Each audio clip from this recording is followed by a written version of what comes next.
Hi everyone. Many of you will know that I spend a lot of my time trying to raise awareness amongst members of the Hindu community about the realities of the dairy industry, and I thought I'd do a short video with regards to this.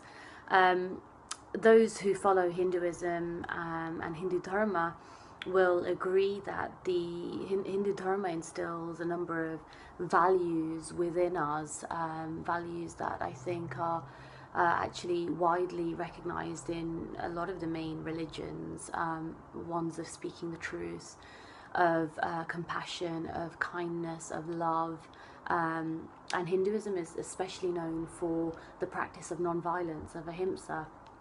And um, a lot of the practitioners of the Hindu faith, when I have had conversations with them to explain to them what the realities of the dairy industry are, I've had responses such as, well, Lord Krishna drank milk and loved his butter, so why should we give it up? It's ingrained within our culture and within our texts. And I can appreciate that this response is given, particularly for those who haven't delved deeper into the scriptures to truly practice its core meaning in light of the current realities that we face.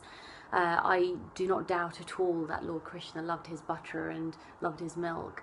I do not doubt also that Lord Krishna would adorn the cows with gifts and would play his flute to them. He would spend all day with them in the fields. He would try to find the best grazing spots for the cows to be able to eat and rest. And this is elaborately written about within our Hindu scriptures. And yet, as practitioners of the Hindu Dharma today, we can so easily obtain our milk from a supermarket.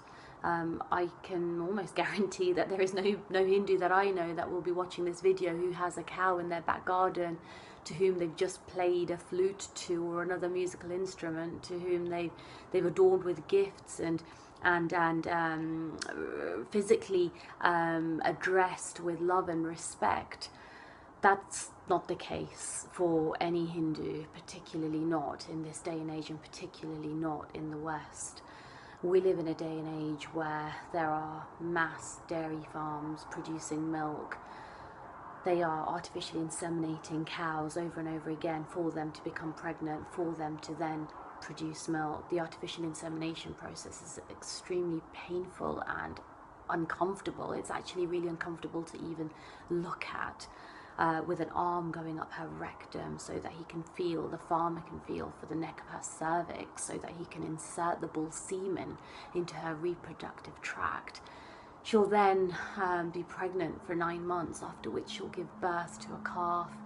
If her calf is male, he'll be separated from her and sent to slaughter within a few days. This is so he can be turned into veal. If it's a female, the female will also be separated from her after 1 or 2 days, so that she can then follow the same fate as her mother of being impregnated at the tender age of 15 months and to go through the whole cycle all over again. Their lifespan is reduced from a mere 5 to 7 years, when their natural lifespan could be 20 to 25 years.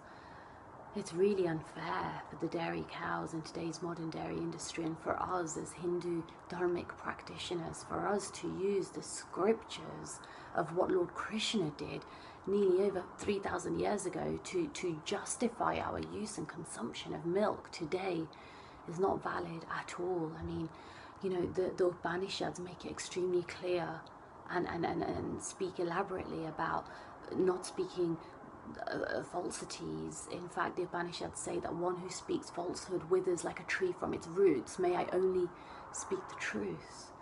How can we then turn our faces and our minds and our hearts away from the suffering of these cows and still continue to partake in our religious and spiritual rituals and making prasad and offering milk on the shivling? How can we continue to use the milk that comes from a cow that has suffered for us, when our own scriptures, our rishis and sages that wrote these scriptures, speak so elaborately and eloquently and clearly about following a dharmic path, and the way to do it is to follow a truthful path, to be authentic, to not live a lie. For those Hindus who are turning their faces and their hearts away from this truth, you're not following a dharmic path. You're not following Hinduism to its truest form.